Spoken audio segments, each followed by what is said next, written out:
Olá, aqui é Eduardinho e seja muito bem-vindo ao primeiro canal da internet brasileira voltado exclusivamente para os servidores públicos.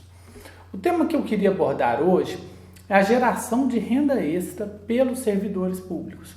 As duas maneiras que você tem de elevar a sua geração de renda, a parte daquela proveniente do serviço público, essas duas maneiras são pelos investimentos e pelos empreendimentos.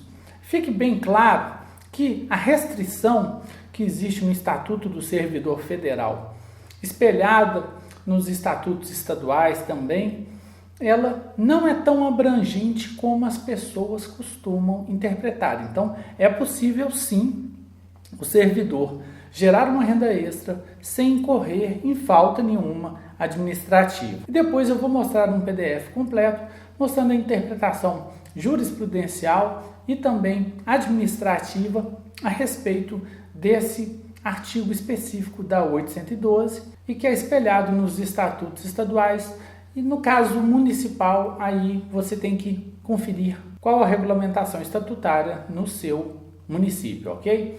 Mas a pergunta principal é, olha Eduardinho, mas eu exerço uma função pública importante, o Estado não deveria arcar com os recursos necessários para o sustento meu e de minha família? Bom, essa é uma questão principal. Por que eu vou me dedicar a uma jornada extra de trabalho? Para que eu vou fazer isso? Se o certo seria eu lutar coletivamente pela melhoria salarial da minha categoria? Bom, aí a gente já começa a pontuar o problema. A questão da luta coletiva pela melhoria da remuneração de uma categoria, ela é importantíssima. Só que a gente tem visto ultimamente que essa luta coletiva, ela não tem trazido os resultados que os servidores públicos desejariam que trouxesse. Há limites não apenas orçamentários na luta coletiva por uma melhor remuneração, como também limites na interpretação de o que seria o melhor gerenciamento do orçamento público por parte do governante. Então, a luta coletiva é importante, mas ela não afasta a busca individual pela melhoria de renda, principalmente se considerarmos um horizonte de 10 a 20 anos, pelo menos, de arroxo do funcionalismo que está se desenhando nesse momento. Então, se você acha que esses últimos poucos anos foram ruins para o funcionalismo, mas que daqui a pouco isso vai melhorar, você está enganado. A tendência, por pelo menos uma década daqui para frente, é de puro arroxo.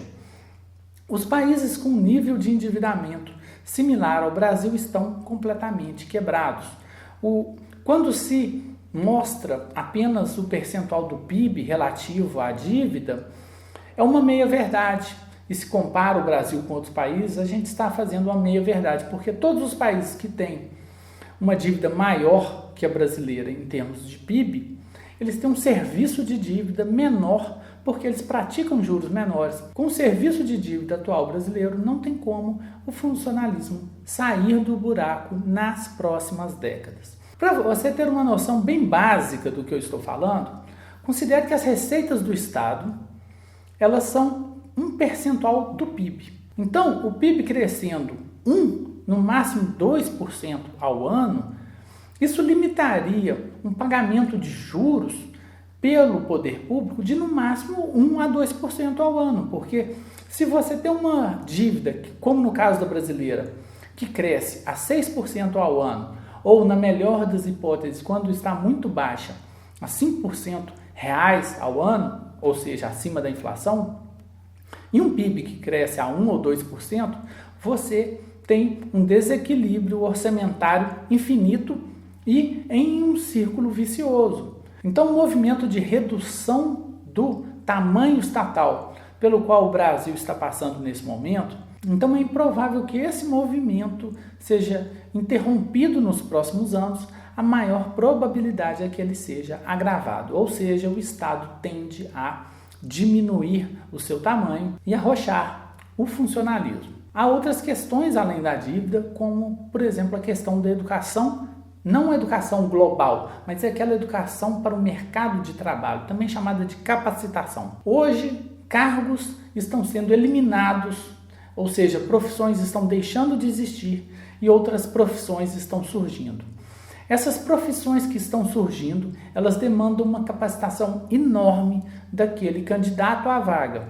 Então, devido ao fato de esses cargos com menos requisitos técnicos estarem sendo substituídos por máquinas e os cargos novos que se apresentam demandarem muito mais investimento em educação, isso gera uma carga enorme e crescente sobre o Estado na demanda por educação.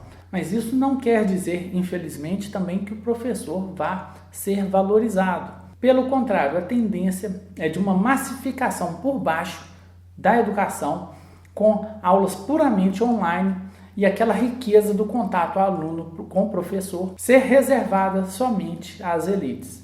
Então, se você imagina que essa crise estatal hoje ela é passageira e se esse lado do espectro político vencer eleições, ele vai resolver os problemas causados pela administração anterior, ou se o outro lado vencer a eleição, ele vai resolver os problemas causados pela administração anterior do outro lado, você está enganado. Nenhum dos lados poderá oferecer uma resposta para esses dilemas que nós estamos vivendo por pelo menos 10 ou 20 anos de aqui em diante. Então a situação está longe de ser tranquila e além da luta coletiva por melhores remunerações, eu prego sim a luta individual para a melhoria da sua renda. Então vou trazer aqui um caso. Eu fui convidado para palestrar em uma capital do Nordeste, no meu sindicato, a respeito de previdência do servidor público. Acontece que quando a pessoa do sindicato que me fez esse convite levou essa questão para outra pessoa da diretoria entrar em contato comigo, eu fui desconvidado a falar sobre o tema. O que acontece? As pessoas estão confundindo o diagnóstico que eu faço e o alerta que eu faço com algum desejo meu. Então, elas pensam que quando eu falo que o Estado vai reduzir, elas pensam que eu estou defendendo o Estado mínimo.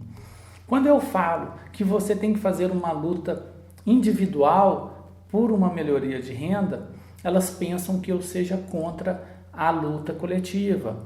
Então, as pessoas confundem aquilo que eu estou diagnosticando com aquilo que seria uma posição política ou ideológica minha. Isso é uma grande confusão. Isso tem que ficar bem claro no início do nosso canal para que eu não sofra posteriormente esse tipo de ataque. As pessoas têm que estar cientes da mensagem que eu estou trazendo aqui. Então, dito tudo isso que eu trouxe aqui à mesa, todas essas questões que eu trouxe aqui nesse momento e que posteriormente eu pretendo aprofundar, inclusive trazendo dados de como aqueles estados endividados como o Brasil, em todo o mundo, estão passando por esse mesmo processo, eu defendo sim que o servidor público busque uma renda extra para garantir a própria tranquilidade, porque lá na frente, se lhe faltar o sustento proveniente do Estado, não tem para quem chorar. Então a solução passa também pela esfera individual e não só pela coletiva.